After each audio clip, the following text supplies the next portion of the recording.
ఓం స్వస్తి శ్రీ గణేశాయ నమః. మహర్షి వేదవ్యాస గురవే నమః. మహామహోపాధ్యాయ పద్మశ్రీ పుల్లెల శ్రీరామచంద్రుడు గారు రచించిన మహాభారత సార సంగ్రహము అను కావ్య గ్రంథమునందలి వనపర్వము చదువుచున్నది జంగా కృష్ణమూర్తి. కిరాతవేషంలో శివుడు అర్జునునితో యుద్ధం చేయుట. శివుడు కిరాతవేషంతో అదే వేషంలో ఉన్న పార్వతి గణాలు వెంటరాగా అర్జునుడు తపస్సు చేస్తున్న వనానికి వెళ్ళాడు. ఆ సమయంలో ధనువు పుత్రుడైన మూకుడు వరాహరూపంతో వచ్చి అర్జునుణ్ణి వధించడానికై నిరీక్షిస్తున్నాడు. వానిని సంహరించడానికై అర్జునుడు బాణం ఎక్కుపెట్టబోతుండగా కిరాత రూపంలో ఉన్న శివుడు, నేను ముందుగా దీనిని నా బాణానికి లక్ష్యం చేయదలిచాను, నువ్వు కొట్టవద్దు అన్నాడు. అది పట్టించుకొనకుండా అర్జునుడు ఆ వరాహం మీద బాణం ప్రయోగించాడు. అదే సమయంలో శివుడు బాణం ప్రయోగించాడు. 2 బాణాలు ఒకేసారి ఆ వరాహం శరీరం మీద పడ్డాయి. అది మరణించింది. అర్జునుడు కిరాతవేషంలో ఉన్న శివునితో, ఈ రాక్షసుడు వరాహరూపంతో తన్ను చంపడానికి వస్తుండగా నేను దీనిపై బాణాలు ప్రయోగిస్తున్నప్పుడు నీవు కూడా బాణప్రయోగం చేయడం మృగయ అనగా వేట ధర్మం కాదు, నువ్వెవ్వరవు అన్నాడు. ఆ విషయంలో ఇద్దరికీ వివాదం జరిగి యుద్ధానికి దారితీసింది. అర్జునుడు బాణవర్షం కురిపించాడు. అదంతా శివుని మీద వ్యర్థం అయిపోయింది. అతని అక్షయ తూణీరాలు శూన్యమైపోయాయి. అతడు అగ్ని ఇచ్చిన తూణీరాలు శూన్యం అయినందుకు ఆశ్చర్యపడుతూ గాంధీవంతో శివుని తల మీద కొట్టాడు. అది కూడా పనిచేయలేదు. మల్ల యుద్ధానికి తలపడ్డారు. చివరికి అర్జునుడు ఏమీ చేయజాలక మట్టితో శివలింగం చేసి దానికి పూజ చేసి శివుణ్ణి ప్రార్థించాడు. ఆ లింగం మీద సమర్పించిన పుష్పమాల ఎదురుగా ఉన్న కిరాతుని శిరస్సు మీద కనపడింది. వెంటనే అర్జునుడు గ్రహించి శివుణ్ణి స్తుతించాడు. శివాయ విష్ణురూపాయ విష్ణవే శివరూపిణి దక్షయక్ష వినాశాయ హరిరుద్రాయ వై నమః. వనపర్వము 39-76 ఇత్యాది మంత్ర సదృశములైన శ్లోకాలతో స్తుతించి తెలియక తాను చేసిన అపరాధానికి క్షమింపమని కోరాడు. శివుడు అర్జునునకు పాశుపతాస్త్రం ఇచ్చుట. శివుడు సంతోషించి అతనిని కౌగలించుకొని ఇలా అన్నాడు, నీవు నీ పూర్వజన్మలో నారాయణుని సహాయుడైన నరుడవు. బదరిలో అనేక సహస్ర సంవత్సరాల పాటు ఉగ్రమైన తపస్సు చేశావు. నీ యందు పురుషోత్తముని యందు ఉన్న తేజస్సు చేతనే 3 లోకాలు నిలిచి ఉన్నాయి. ఇంద్రుని అభిషేక సమయంలో నీవు కృష్ణుడు ఈ మహాధనుస్సుతో దానవులను సంహరించారు. అది ఆ గాంధీవమే. నేను మాయాబలం చేత ఈ గాంధీవాన్ని అక్షయ తూణీరాలను మరుగుపరిచాను. ఇవిగో అవి. నీకేమి వరం కావలనో కోరుకో.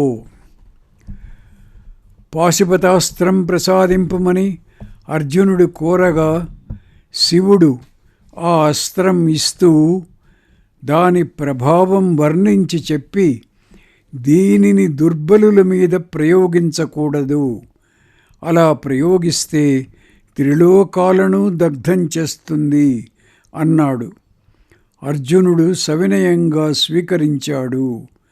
ఈశ్వరుని శరీర స్పర్శచే అర్జునుని శరీరం పూర్తిగా స్వాస్థ్యం చెంది రెట్టింపు బలంతో ప్రకాశించింది. శివుడు అంతర్ధానం చెందాడు. దిక్పాలకులందరూ అర్జునుని వద్దకు వచ్చుట. సాక్షాత్తు మహేశ్వరుణ్ణే చూచాను కదా అని అర్జునుడు రేకంతో ఉప్పొంగిపోయాడు. ఇంతలో జలేశ్వరుడైన వరుణుడు, ధనేశ్వరుడైన కుబేరుడు, యమధర్మరాజు, సురేశ్వరుడైన ఇంద్రుడు వారి వారి పరివారాలతో అర్జునుని దగ్గరకు వచ్చారు. వారందరూ అర్జునునకు అమోఘములైన అనేకమైన అస్త్రాలు ఇచ్చి వీటి సహాయంతో శత్రువులనందరినీ జయించగలవని అనుగ్రహించారు. ఇంద్రుడు అర్జునునితో, అర్జునా, మా తల్లి తీసుకుని వచ్చిన రథం అధిరోహించి స్వర్గానికి రమ్ము.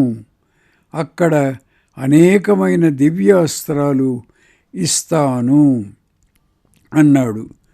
అర్జునుడు స్వర్గలోకానికి వెళ్ళుట. మాతలి తీసుకుని వచ్చిన అత్యద్భుతమైన రథం ఎక్కి అర్జునుడు ఇంద్రదర్శనార్థమై స్వర్గలోకం చేరాడు. అక్కడ అతడు అద్భుతమైన రూపాలు గల వేల కొలది విమానాలను చూచాడు. పుణ్యఫలంగా స్వర్గం అధిరోహించి అనేక భోగాలు అనుభవిస్తున్న రాజర్షులను, సిద్ధులను, గంధర్వులను, అప్సరసలను, ఋషులను చూచాడు. ద్వారం దగ్గర 4 దంతాల ఐరావతం అను మహాగజం కైలాసం వలె నిలబడి ఉంది. ఇంద్రుని పురమైన అమరావతి చేరాడు. దారిలో ఎందరో సురవరుల సత్కారాలు అందుకుంటూ వాళ్ళందరికీ అభివాదనములు చేస్తూ అర్జునుడు దేవేంద్రుని దగ్గరకు వెళ్ళాడు. శిరస్సు వంచి నమస్కరించాడు. ఇంద్రుడు సాదరముగా అతనిని తన బాహువులతో లేవదీసి తన ప్రక్కనే ఆసనం మీద కూర్చుండబెట్టుకున్నాడు. ప్రేమపూర్వకంగా అర్జునుని శరీరం నిమిరాడు. తుంబురుడు మొదలైన గంధర్వులు గానం చేశారు. గురుతాచి మొదలైన అప్సర స్త్రీలు నృత్యం చేశారు. ఇంద్రుని అభిప్రాయం గుర్తించి గంధర్వులు, దేవతలు అర్ఘ్యాదులతో అర్జునుణ్ణి సత్కరించారు.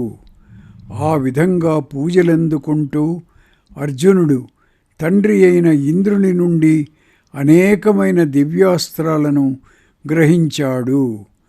ఇంద్రుని ఆజ్ఞ ప్రకారము 5 సంవత్సరాలు అక్కడ ఉన్నాడు. అర్జునుని అస్త్రగ్రహణం పూర్తి అయిన తరువాత ఇంద్రుడు గంధర్వరాజైన చిత్రసేనుణ్ణి అర్జునునకు మనుష్యలోకంలో అలభ్యములైన నృత్యము, గీతము, వాదిత్రము ఇవన్నీ నేర్పు అని ఆదేశించగా అతడు అర్జునునికి ఆ విద్యలన్నీ నేర్పాడు. ఈ విధంగా స్వర్గంలో సుఖంగా ఉంటున్నా కూడా అర్జునుని మనస్సులో దుర్యోధనాదులు చేసిన అవమానం మెదలుతూనే ఉంది. సోదరులు, ద్రౌపది, తల్లి మాటి మాటికి గుర్తు వచ్చారు. అర్జునుని దృష్టి ఊర్వశి మీద లగ్నమైనట్లు సూచన ఇంద్రుడు చిత్రసేనునితో రహస్యంగా అర్జునుడు అన్ని అస్త్రవిద్యలు, నృత్య, గీత, వాద్యాదులు కూడా నేర్చినాడు కదా, ఈతనిని స్త్రీ సంగ విశారదుణ్ణిగా కూడా చెయ్యాలి. నువ్వు ఊర్వశి దగ్గరకు వెళ్ళి అర్జునునకు ఆనందం కలిగించవలనని ఆమెతో నా మాటగా చెప్పు అని ఆదేశించాడు. చిత్రసేనుడు ఊర్వశి గృహమునకు వెళ్ళి అర్జునుని గొప్పతనాన్ని ఆమెకు వర్ణించి చెప్పి ఇంద్రుని ఆజ్ఞను ఆమెకు తెలిపాడు. అంతకు పూర్వమే అర్జునుని యందు ఆసక్త చిత్తురాలైన ఊర్వశి అంగీకరించింది. అర్ధరాత్రి చక్కగా అలంకరించుకొని అర్జునుని నివాస గృహానికి వెళ్ళి తలుపు తట్టింది. ఆమెను చూడగానే ఈమె ఈ విధంగా ఈ సమయంలో ఎందుకు వచ్చినదా అనుకుంటూ అర్జునుడు ఆమెకు పూజ్యురాలైన స్త్రీకి చేయవలసినట్లుగా అభివాదనం చేశాడు. ఏమి ఆజ్ఞ అని అడిగాడు. అర్జునుని ప్రవర్తన చూడగానే ఆమె విస్తుపోయింది. తాను చిత్రసేనుడు చెప్పగా ఇంద్రుని ఆజ్ఞను అనుసరించి వచ్చానని, కామపరవశురాలనై ఉన్నానని చెప్పింది. ఆమె మాటలు విని అర్జునుడు సిగ్గుపడ్డాడు. రెండు చేతులతో చెవులు మూసుకొని, అమ్మా, మా కురువంశీయుడైన పురూరవుని ప్రియురాలవైన నీవు నాకు తల్లి వంటిదానవు, ఇలా మాటలాడకూడదు అన్నాడు. మాకు అలాంటి నిబంధనలు ఏవీ లేవు. నేను మనసారా నిన్ను కోరి వచ్చాను అని ఆమె బ్రతిమాలిన అర్జునుడు నిరాకరించాడు. బహుశా అర్జునుడు ఈమె మన పూర్వపురుషుని ప్రియురాలు కదా అనియే ఆమె వైపు సభలో ఆ విధంగా చూచి ఉంటాడు. ఇంద్రుడు మరొక విధంగా అర్థం చేసుకొనడం మూలాన ఇదంతా జరిగింది. హతాశురాలైన ఊర్వశి కోపోద్రిక్తయై, నీవు నపుంసకుడు వలె స్త్రీలకు నృత్య సంగీతాదులు నేర్పుతూ స్త్రీల మధ్య తిరుగుతావు అని శపించి వెళ్ళిపోయింది. అర్జునుడు జరిగినదంతా చిత్రసేనునికి చెప్పగా అతడు ఇంద్రునితో చెప్పాడు. విచారించకు, మీరు అజ్ఞాతవాసం చేయవలసి వస్తుంది. అప్పుడు 1 సంవత్సరం నీవు ఊర్వశి శపించినట్లుగా ఉండి తరువాత శాప విముక్తుడు అవుతావు అని ఇంద్రుడు అర్జునునికి చెప్పాడు. అర్జునుని ఇంద్రియ నిగ్రహాన్ని గూర్చి విన్న, సుఖభోగం కోసం స్వర్గం చేరిన రాజర్షులందరూ మద, దంభ రాగాలు తొలగి భోగాల నుండి విరమించారు. లోమశ మహర్షి ఇంద్రసభలో అర్జునుని చూచుట. మహాప్రభావశాలి అయిన లోమశ మహర్షి లోకాటనం చేస్తూ ఒకనాడు ఇంద్రుని దర్శనం చేసి అతడు చూపిన ఉచితాసనం మీద కూర్చున్నాడు. ఇంద్రుని ప్రక్కనే అర్ధాసనం మీద కూర్చొని ఉన్న అర్జునుణ్ణి చూచి, ఇతడేమి పుణ్యాలు చేశాడా, ఇంతటి గౌరవం పొందుతున్నాడు అని మనస్సులో అనుకున్నాడు. ఇంద్రుడు అతని మనస్సులోని భావం గ్రహించి, మహర్షి, ఇతడు సామాన్య మానవుడు కాడు, నా పుత్రుడు, కుంతియందు జన్మించినవాడు. నరనారాయణులను పురాతన మునులలో నరుడు ఇతడే. ఇప్పుడు వీరిద్దరూ కృష్ణార్జునులుగా భూలోకంలో ఉన్నారు. ఈ జిష్ణు విష్ణువులు పూర్వం బదరీక్షేత్రంలో తపస్సు చేశారు. గంగ ఆ బదరీక్షేత్రంలోనే ఆవిర్భవించింది. వీరిద్దరూ నా ఆదేశం చేత భూభారం తొలగించడానికై భూమి మీద అవతరించారు. తౌ మన్నియోగాద్ బ్రహ్మర్షేక్షితౌ జాతౌ మహాద్యుతి భూమేర్భారావతరణం మహావీర్యౌ కరిష్యతః. వనపర్వము 74:14. నివాత కవచులను పాతాళవాసులైన అసురులు లోకాలను బాధిస్తున్నారు. వరాల చేత దృప్తులైన వాళ్లను మేం కూడా ఏమీ చేయజాలకున్నాము. భగవంతుడైన హరి కపిల రూపంలో పాతాళంలో ఉన్నప్పుడు దృష్టి మాత్రం చేతనే నగర పుత్రులనందరినీ భస్మం చేశాడు కదా. అతడు వీళ్ళనందరినీ క్షణంలో నశింపజేయగలడు. అయినా కూడా మేం అతనిని ఆ పనికై వేడుటలేదు. ఎందువల్లననగా ఆ మహాతేజస్సు ఒక్కమారు విజృంభిస్తే అన్ని లోకాలు దగ్ధం అయిపోతాయి. ఆ అసురులను నశింపజేసే సామర్థ్యం ఈ అర్జునునికి ఉన్నది. వాళ్ళని సంహరించిన పిదప ఇతడు తిరిగి మనుష్యలోకానికి వెడతాడు. నీవు నా ఆదేశాన్ని అనుసరించి కామ్యకవనంలో ఉన్న యుధిష్ఠిరుని దగ్గరకు వెళ్ళి అర్జునుడు అస్త్రాలన్నీ సంపాదించి క్షేమంగా శీఘ్రంగా రానున్నాడు అని నేను చెప్పినట్లుగా చెప్పు. అట్లే ఈలోగా నీవు సోదరులతో కలిసి తీర్థయాత్రలు చెయ్యి. నువ్వు సుఖంగా రాజ్యం అనుభవిస్తావు అని కూడా అతనితో చెప్పు.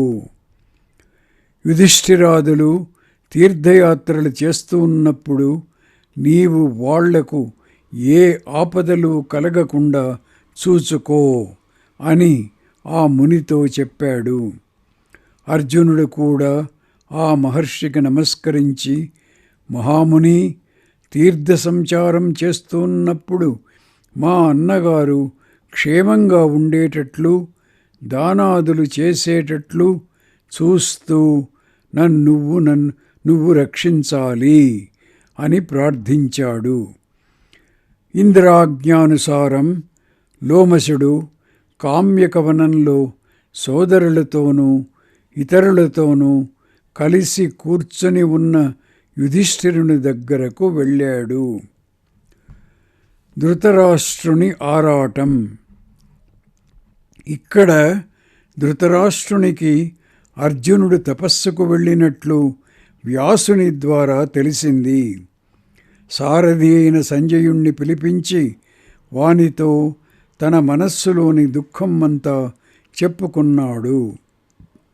పాండవులు దినదినము వాళ్ల బలం పెంచుకుంటున్నారు. మన పక్షంలో కూడా మహావీరులున్నారు, కానీ వాళ్ళు మనకు జయం సంపాదించి పెడతారని నాకు నమ్మకం లేదు. పాండవులు కానీ అర్జునుడు కానీ మరణిస్తేనే శాంతి లభిస్తుంది. కానీ అర్జునుణ్ణి చంపగలిగిన వాడు ఎవడూ కనపడడం లేదు. వధే నూనం భవేచ్ఛాంతిరేతాషాం ఫల్గుణస్య వా నతు హంతార్జునస్యాస్తి జేత వాస్య న విద్యతే. వనపర్వము 48:12.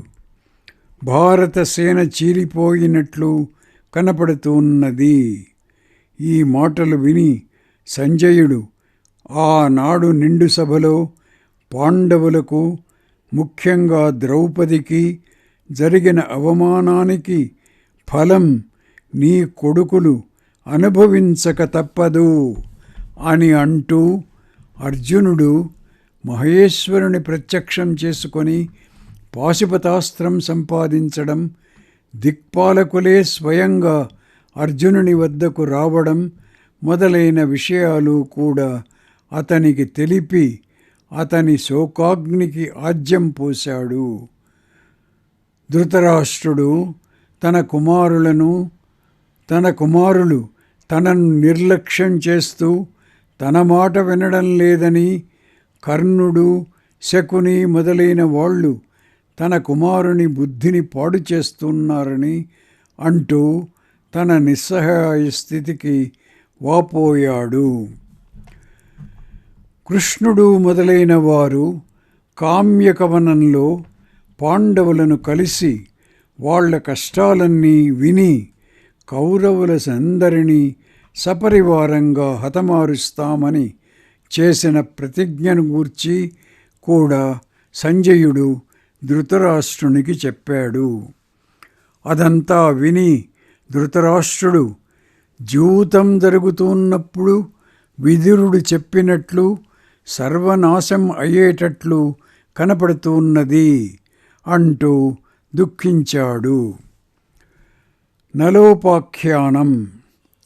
అస్త్రాలు సంపాదించడం కోసం అర్జునుడు ఇంద్రలోకానికి వెళ్ళినప్పుడు యుధిష్ఠిరాదులు ఏమి చేశారు అని జనమేజయుడు అడిగాడు. వైశంపాయనుడు ఇలా చెప్పాడు. ఒకనాడు దుఃఖార్తులైన పాండవులు ద్రౌపది ఒక వివిక్త స్థానంలో ఒక పచ్చిగడ్డి బీడులో కూర్చున్నారు. ధనంజయుడు దూరంగా వెళ్ళడం చేత, రాజ్యం పోవడం చేత వాళ్ళు చాలా దుఃఖంతో ఉన్నారు.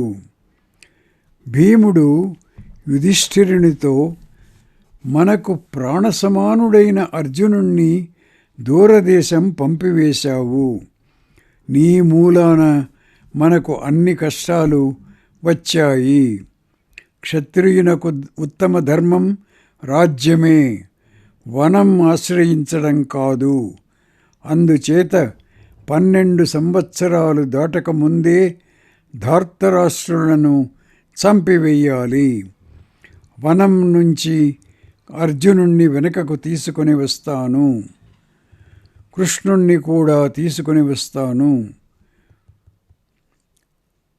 వాళ్లతో కలిసి వెళ్ళి నేను ఎదిరించిన వాళ్ళనందరినీ సంహరించి రాజ్యం జయిస్తాను. ఈ విధంగా నేను అంతా శమింపజేసిన తరువాత నువ్వు వనం నుండి నగరానికి రావచ్చును. ఇలా చేస్తే దోషం ఏమీ ఉండదు. ఏదైనా చిన్న పాపం ఉందనుకుంటే యజ్ఞాలు యాగాలు చేసి దానిని పోగొట్టుకొనవచ్చును. మోసం చేసిన వాళ్ళని మోసంతోనే చంపాలి. దానివల్ల పాపం ఏమీ రాదు. నికృత్యా నికృతి ప్రజ్ఞా హాంతవ్యా ఇతి నిశ్చయః నాహి నైకృతికం హత్వా నికృత్య పాపముచ్యతే. వనపర్వము 52:22. మహారాజా, ఒక అహోరాత్రం అనగా పగలు రాత్రి కలిసి 1 సంవత్సరం అని వేదం చెబుతూ ఉన్నది. ఒకరోజు కృచ్ఛవ్రతం చేస్తే కూడా సంవత్సరం పూర్తి అయినట్లే. అందుచేత 13 సంవత్సరాల కాలం పూర్తి అయినట్లు పరిగణించాలి. ఇది దుర్యోధనుణ్ణి పరిమార్చడానికి తగిన కాలమే. అహోరాత్రం మహారాజా తుల్యం సంవత్సరేణ తథైవ వేదవచనం శ్రూయతే నిత్యదా విభో. సంవత్సరో మహారాజ పూర్ణో భవతి కృచ్ఛ్రతః యది వేదాః ప్రమాణాస్తే దివసాదూర్ధ్వమచ్యుత. త్రయోదశమా కాలో జ్ఞాయతాం పరినిష్ఠితః కాలో దుర్యోధనం హంతుం సానుబంధమరిందమా. వనపర్వము 52, 23, 25. అందుచేత మహారాజా, నాకు నువ్వు అనుజ్ఞయిస్తే చాలు, వెళ్ళి దుర్యోధనుణ్ణి సపరివారంగా వధించి వస్తాను అన్నాడు. భీముని మాటలు విని యుధిష్ఠిరుడు అతనిని బుజ్జగిస్తూ, నువ్వు ఇది కాలం అంటున్నావు, కానీ అసత్యం ఆడడం నాకిష్టం లేదు. కంగారు పడుకు. 13 సంవత్సరాలు పూర్తి కాని దుర్యోధనుణ్ణి వధింతు కాని అన్నాడు. వారి మధ్య ఈ విధంగా సంభాషణ జరుగుతూ ఉండగా బృహదశ్వుడు అను మహర్షి అక్కడికి వచ్చాడు. ధర్మరాజు ఆయనను యథావిధిగా ఆదరించాడు.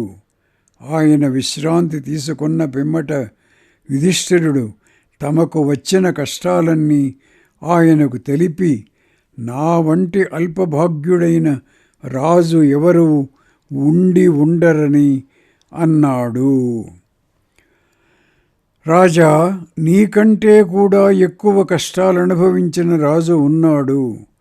వినాలని అంటే చెబుతాను అని అంటూ ఆ మహర్షి నలుని వృత్తాంతం చెప్పాడు. మహారాజా, నిషధ దేశంలో వీరసేనుడు అను ధర్మాత్ముడైన రాజసుండేవాడు. అతని కుమారుడైన నలమహారాజును పుష్కరుడను వాడు జూతంలో ఓడించగా ఆ రాజు దుఃఖార్తుడై భార్యతో వనవాసం చేశాడు. అతనికి దాసులు కాని రథం కాని, ఆ రాజు దుఃఖార్తుడై భార్యతో వనవాసం చేశాడు.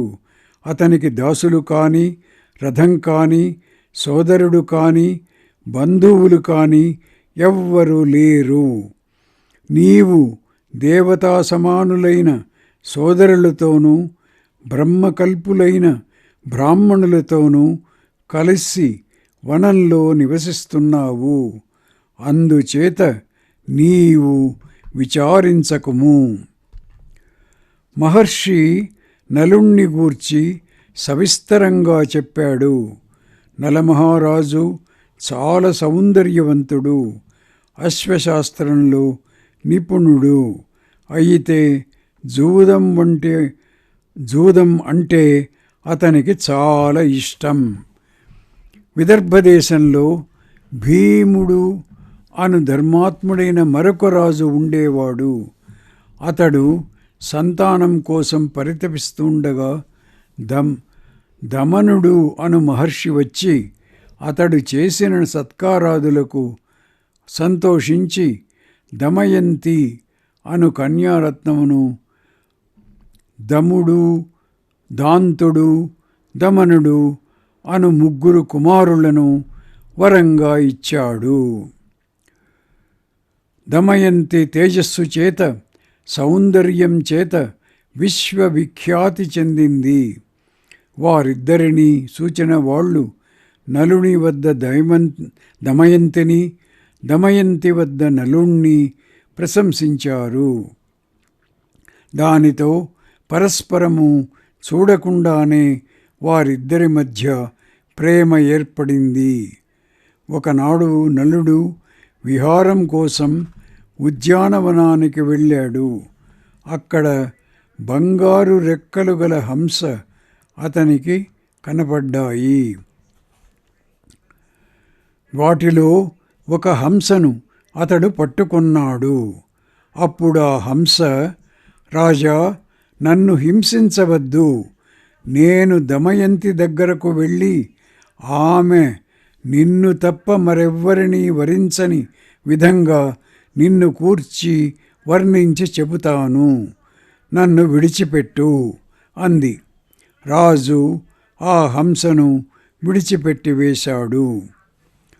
ఆ హంసలన్నీ విదర్భ నగరికి వెళ్ళి అక్కడ ఉద్యానంలో సఖీగణంతో కలిసి క్రీడిస్తున్న దమయంతి దగ్గర వాలాయి. అప్పుడు దమయంతి వాటిని చూచి సంతోషించి వాటిని పట్టుకొనడం కోసం ప్రయత్నించింది. హంసలన్నీ అటూ ఇటూ ఎగిరిపోయాయి. ఒక్కొక్క హంస వెంట ఒక్కొక్క కన్య పరిగెత్తింది. దమయంతి వెంబడించిన హంస మనుష్యవాక్కుతో ఆమెకు నలుని గూర్చి వర్ణించి చెప్పి, నీవు ఆయనకు భార్యవైతే ధన్య జీవనురాలవు అవుతావు అంది. మేం 3 లోకాలలోనూ తిరుగుతుంటాం, ఎక్కడా కూడా నలుని వంటి సుందరుణ్ణి, నీ వంటి సౌందర్యవతిని చూడలేదు. మీరిద్దరూ భార్యాభర్తలుగా కలిస్తే చాలా బాగుంటుంది. విశిష్టయా విశిష్టేన సంగమో గుణవాన్ భవేత్. వనపర్వము 53:31 అంది. నువ్వు నలుని గూర్చి నాతో చెప్పినట్లే నన్ను గూర్చి నలునితో కూడా చెప్పు అంది దమయంతి. హంస మళ్ళీ నిషధ దేశానికి వెళ్ళి జరిగినదంతా నలునికి చెప్పింది. నలుని గూర్చి హంస ద్వారా విన్నది మొదలు దమయంతి తీవ్రమైన ఉత్కంఠతో సరిగా అన్నపానాదులు కూడా చేయక కృశించిపోయింది. దమయంతి ఈ మధ్య అస్వస్థురాలుగా ఉన్నది అని సఖురాళ్ళు రాజుకు నివేదించారు. అతడు ఆలోచించి ఆమె యవ్వనంలో ప్రవేశించినదని గుర్తించి ఆమెకు స్వయంవరం ప్రకటించాడు. ఎందరో భూపాలులు భీముని నగరం చేరారు.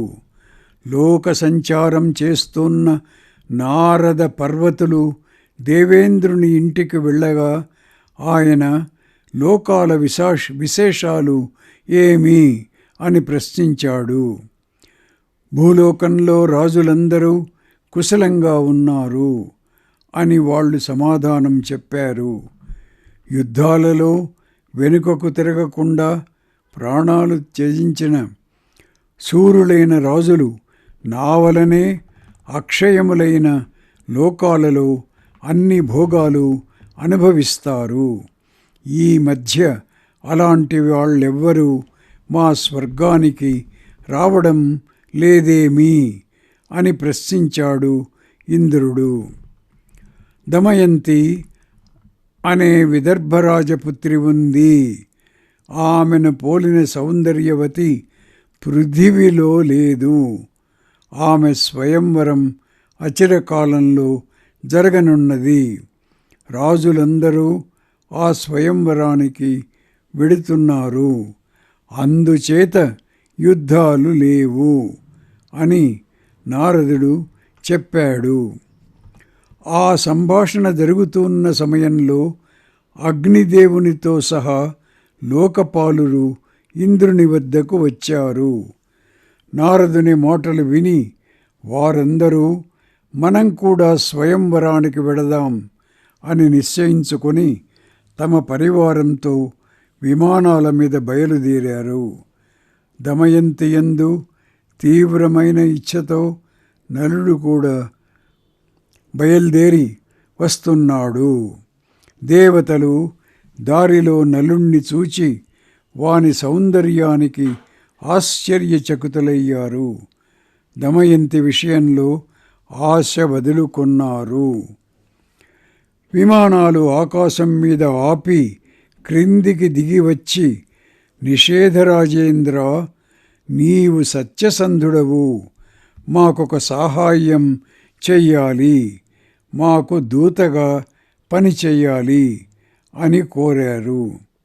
నలుడు అలాగే చేస్తాను అని మాట ఇచ్చి, మీరెవరు, నేను ఎవరి దగ్గరకు మీ దూతగా వెళ్ళాలి, నేను చేయవలసిన పని ఏమిటి చెప్పండి అన్నాడు. ఇంద్రుడు, నేను ఇంద్రుడను, ఇతడు అగ్ని, ఇతడు వరుణుడు, ఇతడు యముడు. నీవు దమయంతి దగ్గరకు వెళ్ళి మాలో ఒకరిని వరించమని చెప్పాలి. నేను కూడా ఆమె కోసమే వెడుతున్నాను.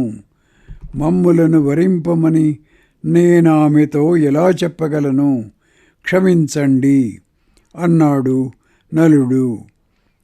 నైషధ, మాట ఇచ్చి వెనుకకు వెళ్ళడం యుక్తం కాదు. నువ్వు ఈ పని చెయ్యాలి అని దేవతలు అన్నారు. మంచి రక్షణ విధానంలో ఉన్న అంతఃపురంలోనికి నేనెలా వెళ్ళగలను అని నలుడు అడుగగా, వెళ్ళగలవు, వెళ్ళు అని ఇంద్రుడన్నాడు. నలుడు కన్యాంతఃపురంలో ప్రవేశించాడు. అతనిని చూచేసరికి అక్కడ ఉన్న కన్యలందరూ అతని సౌందర్యానికి ముగ్ధులైపోయి ఏమీ మాటలాడలేక మనస్సులలోని అతనిని పూజించారు. నా చైనమాభ్య భాషంత మనోభిస్త్యభ్య పూజయన్. దమయంతి కూడా అదే స్థితిలో ఉన్న ధైర్యం తెచ్చుకొని,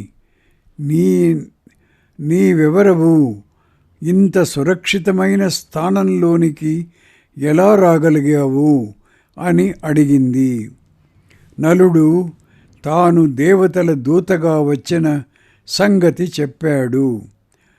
నేను నిన్ను వివాహం చేసుకోవాలని ఎంతో కాలం నుండి కోరుకుంటున్నాను. ఇతరులను వివాహం చేసుకునే ప్రసక్తియే లేదు అంది దమయంతి. లోకపాలులను కాదని సామాన్య మానవుణ్ణి ఎలా వివాహమాడుతావు? నేను వాళ్ళ కాలి ధూళికి కూడా పోలను అని నలుడు అన్నాడు. దేవతలందరికీ నమస్కారం. నేను మాత్రం నిన్నే వరిస్తాను అంది దమయంతి. అదెలా కుదురుతుంది? నేను దేవతలకు మాట ఇచ్చి వచ్చి నిన్ను ఎలా పరిణయం చేసుకొనగలను అన్నాడు నలుడు. అయితే ఒక పని చెయ్యి, వాళ్ళు స్వయంవరానికి వస్తారు కదా, వాళ్లతో పాటు నువ్వు కూడా రా. నేను వాళ్ళ సమక్షంలోనే నిన్ను వరిస్తాను.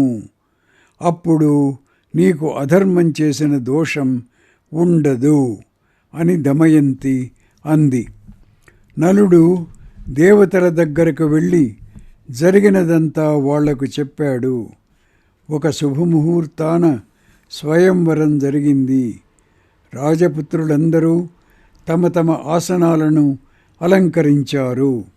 స్వయంవర మండపంలో ప్రవేశించిన దమయంతి ఒక్కొక్క రాజకుమారుణ్ణి గూర్చి సఖి చెబుతుండగా వింటూ ముందుకు వెళ్ళింది.